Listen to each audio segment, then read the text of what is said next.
Hello tout le monde, comment allez-vous? Moi je me porte merveilleusement bien, vous m'avez tellement manqué, vous n'avez pas idée, tellement, tellement, tellement. Et voilà, je je sais même pas quoi vous dire.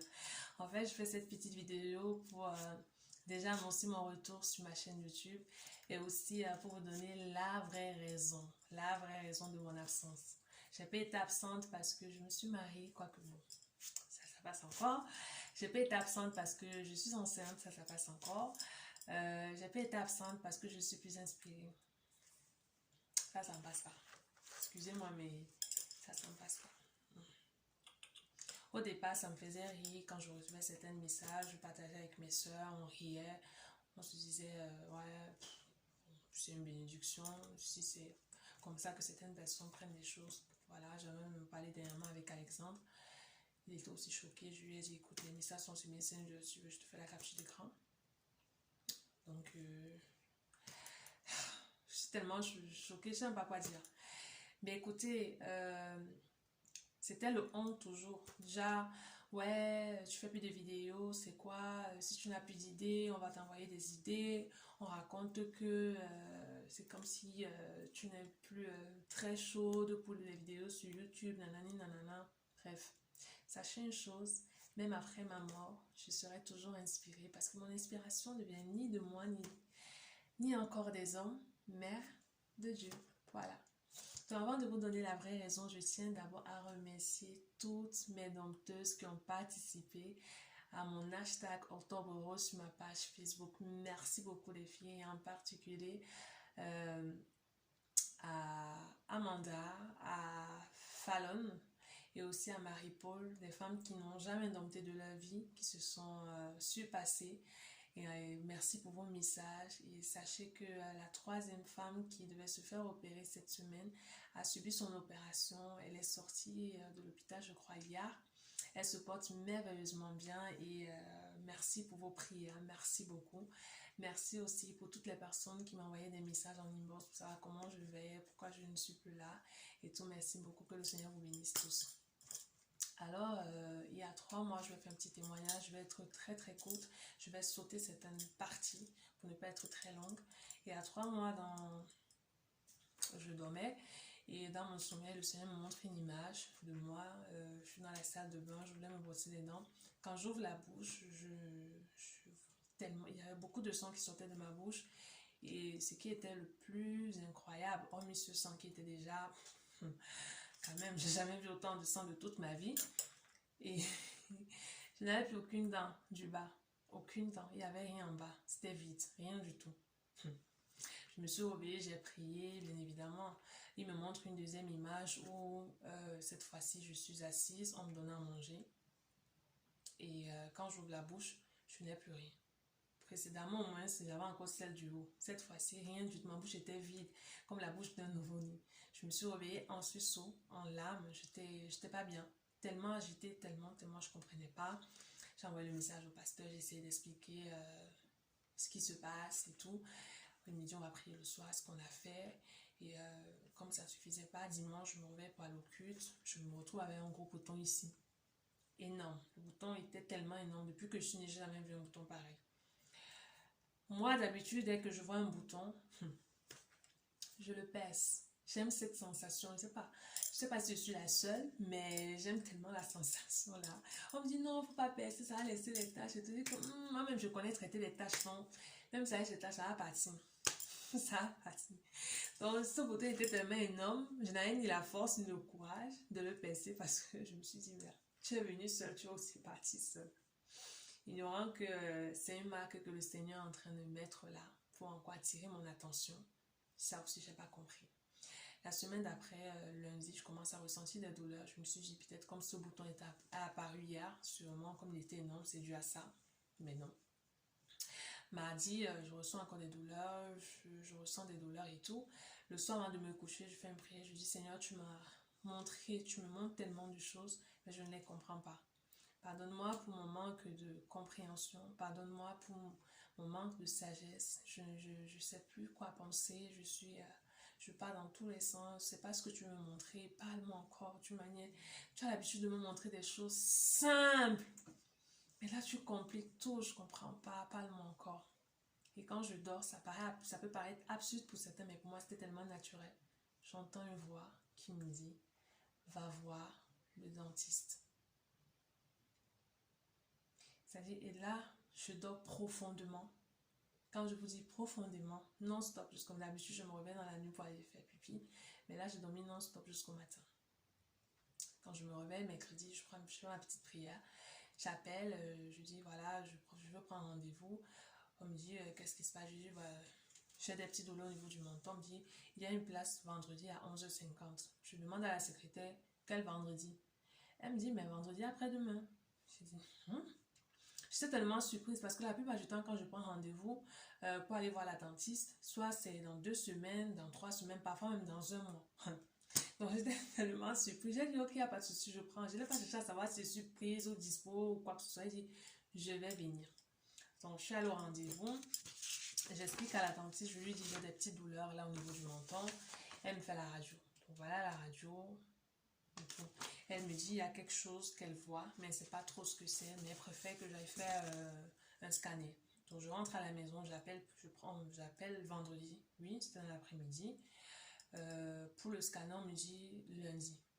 Je repose la question, quel lundi? Lundi, là, après ce week-end, ils me disent oui. D'habitude, ça prend tellement de temps, mais là, je dis, ah Seigneur, tu es vraiment à l'œuvre. Tu es vraiment à l'œuvre. Donc lundi, je suis passée avec ma petite soeur au rendez-vous. Et quand on arrive au rendez-vous, tout se passe bien jusqu'à ce que mes résultats sortent. Quand mes résultats sortent, je ne sais pas si tu l'as dit le radiologue ou le médecin ou le docteur, il me sort une vue panoramique qui s'écrit, il me dit, mais comment se fait-il qu'à votre âge, vous ayez toujours ça? Je lui dis, il me parle comme si je comprenais quelque chose. Je lui dis, ça quoi? Il me dit, mais cette canine-là, pour ceux qui ne savent pas, j'ai plus de 27 ans. Donc, c'est pas anormal que la canine soit positionnée là. Ce qui est anormal, c'est quand mon âge soit là. Parce que d'après ce qu'il me dit, normalement, elle doit se manifester depuis parce qu'elle est debout. Et elle est déjà prête, quoi. Elle est debout, il faut qu'elle sorte et tout. Donc, normalement, je dois avoir mal depuis, mais comment se fait-il? Il me posait tellement de questions, je ne savais même pas quoi lui dire. Ce jour, j'ai même fait un statut au hasard. Je lui faisais que dire, ok, d'accord, mais je comprenais rien du tout. Donc quand je retourne, on voit ma dentiste, elle m'explique, je lui demande c'est dû à quoi, elle me dit c'est une formation héréditaire, tout simplement. Donc une formation dentaire héréditaire, je crois que c'est ce qu'elle m'a dit. Je sais en tout cas c'est que c'est héréditaire, que ça doit être une des grands-parents, voilà. Mais là, comme c'est déjà debout, il faut qu'on m'opère et tout. En clair, j'ai une canine qui a poussé dans ma gencive. Je vous montre comme ceci. Donc voilà la canine en question qui est là. Attendez, ça vous ne voyez pas bien. Je cherche, voilà. Donc en clair, voilà. Voilà la canine en question. Je ne sais pas si vous voyez, voilà la canine en question qui a poussé à cet endroit. Elle me dit, la seule solution, c'est l'opération. Vous refusez l'opération, vous allez perdre toutes vos dents. Elles vont sauter comme des pop-corn. Elle n'a pas dit que les dents vont sauter comme des pop-corn, mais elle a juste dit vos dents vont sauter et tout. Donc, elle me donne le numéro des chirurgiens qu'elle connaît. Elle me dit, ce sont des personnes de confiance. Elle a travaillé auprès d'eux. Donc, il ne faut pas que j'aille faire n'importe où de peur qu'on loupe. Parce que si on me loupe l'opération, si cette opération rate, j'aurai des séquelles à vie. Jusque là ça va. Quand je sors de là, je me dis, ma soeur se marie le 24 août. Je vais appeler après le 24 août quand même pour prendre rendez-vous parce que si on me programme là, je vais louper le mariage et tout. Et la manière dont la dentiste m'explique, donc ça veut dire que c'est vraiment urgent, il faut qu'on enlève ça, là. Mais je dis, bon, je vais quand même prendre rendez-vous, on ne sait jamais. Donc quand je prends rendez-vous, ils me disent le 27 août. Je dis, ah. Donc je suis allée au mariage, j'ai une joker, tout ce que vous voyez, donc j'ai eu le temps de me reposer et revenir. Donc quand je pars, donc j'arrive, je trouve que c'est une dame, c'est une chirurgienne, docteur, je vais taire son nom. Elle s'écrit aussi, elle me dit, mais vous avez vu votre âge? Je lui dis, oui, je connais mon âge. Je comprends pas. Elle me dit, mais comment vous avez cette canine-là depuis? Vous n'avez pas vu un médecin, vous n'avez pas vu un dentiste? Qui est votre médecin traitant? Pourquoi il a laissé ça là pendant tout ce temps? Je lui ai dit, mais je n'ai jamais eu de douleur. Je ne vais pas aller le matin, je vais aller voir la dentiste, je vais dire, faites-moi une radio. Pour qu'on te fasse une radio, il faut bien qu'il y ait une douleur, il faut qu'il y ait un élément déclencheur. Elle me dit, oui, ça c'est quand même vrai, mais c'est incroyable quand même qu'elle soit toujours là à cet âge. Écoutez, il faut qu'on vous opère de toute urgence. Là, je vous programme le jeudi 19, ça vous arrange? Je dis, ça m'arrange seulement, le 19 septembre. Voyez avec ma secrétaire pour prendre rendez-vous avec les anesthésistes. Donc, tout s'est bien passé. On m'a opéré le 19 septembre. Je suis sortie du bloc. Normalement, l'opération était prévue 3 heures. J'ai fait 5 heures de temps au bloc opératoire parce que la canine était plus profonde que ça. Et vous allez me demander, mais où est le rapport avec le bouton? Le bouton qui était là. C'est à cet endroit que la canine était située. Vous voyez comment Dieu fait ces choses? C'est là, à cet endroit, que la canine était située. Bon, là, en ce moment, j'ai une cicatrice. Apparemment, elle sera à la vie. Bon, c'est pas grave. Ça, c'est pas important. Même si c'était sur une partie de mon corps visible, ça n'allait pas me déranger. Le plus important, c'est que j'aille mieux. Le plus important, c'est que je sois en parfaite santé. Et j'ai tenu partager avec vous parce que c'est extraordinaire, c'est magnifique ce que Dieu a fait. J'aurais pu dormir encore en me disant, bon, le Seigneur me montre ça. Je vais attendre le jour où il va encore me parler, mais j'ai déclenché la chose en priant, en lui demandant, Seigneur, parle-moi, révèle-moi encore des choses. Je veux que tu me dises.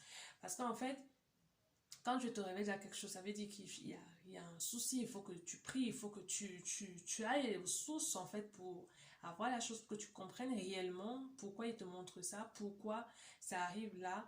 Et vous voyez, tout le monde était surpris de savoir, tout le corps médical était surpris de savoir que j'avais une canine dans la preuve, même le jour comment on appelle ça, de mon opération. L'infirmière qui vient, elle prend mon dossier. C'est écrit là, extraction dentaire. Tout est détaillé. Elle me regarde. Elle me demande, vous allez bien? Je lui dis, oui, je vais bien. Parce qu'en fait, ils étaient tellement surpris de se dire, mais comment elle a fait à son âge? Parce que tout est là à mon âge, tout. Comment se fait-il qu'à mon âge, la canine là soit encore présente? Et elle est encore en vie. Enfin, pour eux, c'est... Ce sera, je sais pas, mais... Moi, je ris, peut-être je simplifie la chose, mais pour eux, c'est incroyable en fait. C'est vraiment incroyable ce qui s'est passé parce que ma dentiste me dit, généralement, ça se révèle à partir de l'âge de 7-11 ans. C'est là où on détecte le truc, on attend que la canine soit positionnée pour la retirer. Donc, elle a eu le temps de pousser pendant tout ce temps. Imaginez tout ce temps-là, jusqu'à mon âge aussi. Bientôt 30 ans. La canine était toujours là.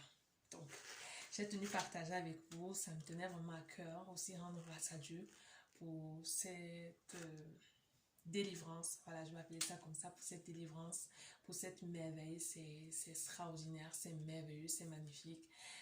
Laissez-moi lui dire merci, réjouissez-vous avec moi, parce que je ne sais pas si j'avais négligé ce qui se serait passé, et voilà, donc merci pour votre attention. Merci pour toutes les personnes qui ont prié pour moi. Merci pour toutes les personnes qui continuent de prier pour moi. Merci pour toutes les personnes qui me soutiennent, qui me portent à cœur. Et je vous fais plein de bisous. Si tu n'es pas encore abonné sur ma page Facebook, c'est le moment de t'abonner. Je vais mettre le lien justement en bas de description parce que ce mois, il y aura tellement de choses. Hey, ne rate pas. Ne rate pas. Viens toi-même t'abonner. Il y aura tellement de choses. Des directs, des annonces. Viens seulement t'abonner. Donc, en attendant ma prochaine vidéo, je vous fais plein de bisous. Que le Seigneur vous garde, qu'il vous protège, qu'il vous bénisse abondamment. Et bisous. À bientôt.